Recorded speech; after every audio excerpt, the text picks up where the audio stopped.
Good afternoon. You know, there are moments in this life, I mean this literally, when the pure, unadulterated evil is unleashed on this world. The people of Israel lived through one such moment this weekend. The bloody hands of the terrorist organization Hamas, a group whose stated purpose for being is to kill Jews. This was an act of sheer evil. More than 1,000 civilians slaughtered, not just killed, slaughtered in Israel. Among them, at least 14 American citizens killed. Parents butchered using their bodies to try to protect their children. Stomach-turning reports of babies being killed. Entire families slain. Young people massacred while attending a musical festival to celebrate peace. Women raped, assaulted, paraded as trophies. Families hid their fear for hours and hours, desperately trying to keep their children quiet to avoid drawing attention. And thousands of wounded, alive but carrying with them the bullet holes and the shrapnel wounds and the memory of what they endured. You all know these traumas never go away. There's still so many families desperately waiting to hear the fate of their loved ones, not knowing if they're alive or dead or hostages. Infants in their mother's arms, grandparents in wheelchairs, Holocaust survivors abducted and held hostage.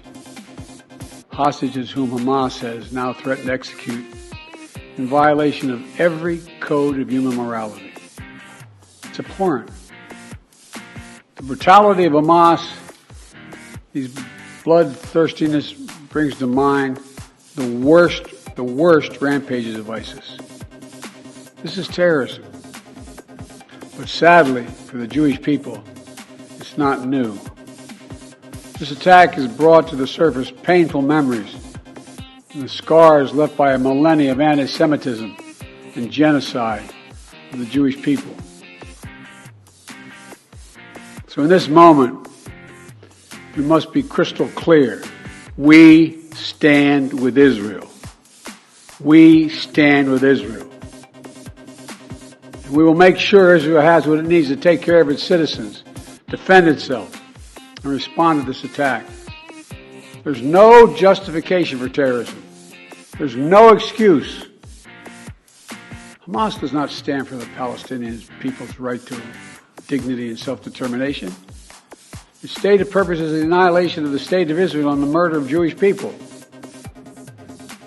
They use Palestinian civilians as human shields. Hamas offers nothing but terror and bloodshed with no regard to who pays the price. The loss of innocent life is heartbreaking. Like every nation in the world, Israel has the right to respond, indeed has a duty to respond to these vicious attacks. I just got off the phone with a third call with Prime Minister Netanyahu, and I told him, the United States experience what Israel is experiencing, our response will be swift, decisive, and overwhelming.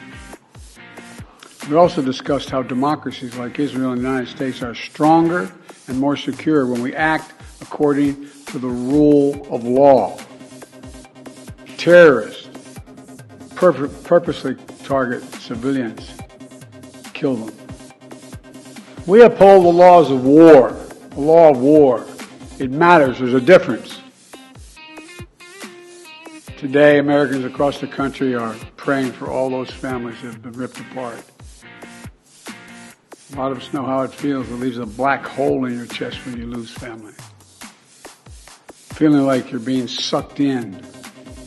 The anger, the pain, the sense of hopelessness.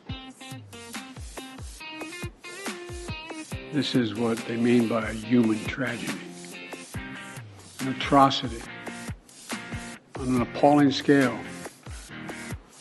We're going to continue to stand united, supporting the people of Israel who are suffering unspeakable losses and opposing the hatred and violence of terrorism.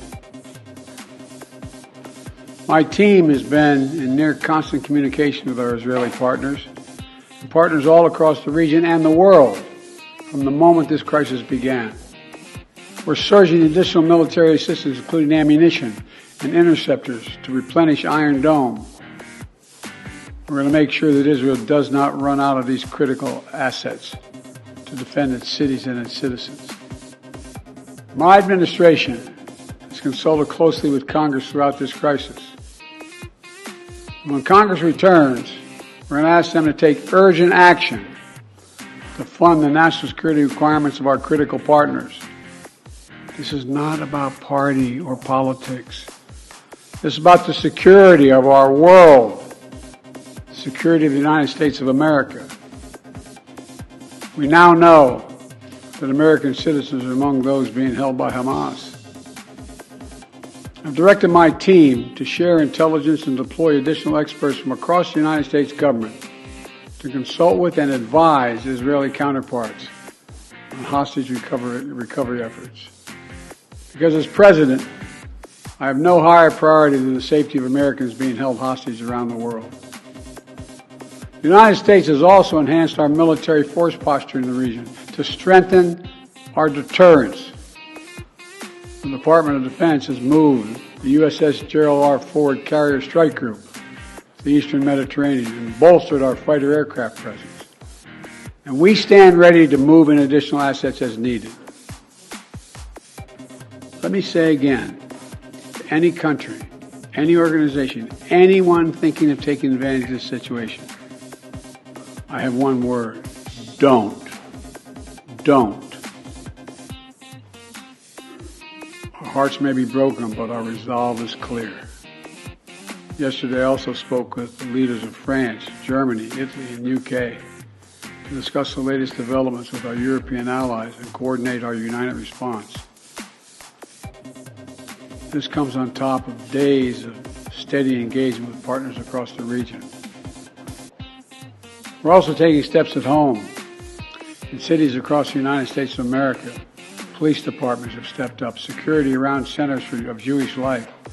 The Department of Homeland Security and the Federal Bureau of Investigation are working closely with state and local law enforcement and Jewish community partners to identify and disrupt any domestic threat that could emerge in connection with these horrific attacks. This is a moment for the United States to come together, to grieve with those who are mourning. Let's be real clear. There is no place for hate in America. Not against Jews, not against Muslims, not against anybody. We reject. What we reject is terrorism. We condemn the indiscriminate evil, just as we've always done. That's what America stands for. You know, just over 50 years ago, I was thinking about it this morning, talking to the Secretary of State, the Vice President in my office. Over 50 years ago, as a young senator, I visited Israel for the first time as a newly elected senator. And I had a long trip, a meeting with Golda Meir in her office, just before the Yom Kippur War. And I guess she could see the consternation on my face as she described what was being faced. They were facing. We walked outside in that sort of hallway outside her office to have some photos. She looked at me all of a sudden and said, "Would you like to have a photograph?" And so I got up and followed her out. We were standing there silent, looking at the press. She could tell, I guess, I was concerned. She leaned over and whispered to me. She said, "Don't worry, Senator Biden. We have a secret rep in here in Israel." My word is what she said. We have no place else to go. We have no place else to go. For 75 years, Israel has stood as the ultimate guarantor of the security of Jewish people around the world, so that the atrocities of the past could never happen again. Let there be no doubt. The United States has Israel's back. We will make sure the Jewish and democratic state of Israel can defend itself today, tomorrow, as we always have. It's as simple as that. It's atrocities. It's sickening. We're with Israel. Let's make no mistake. Thank you.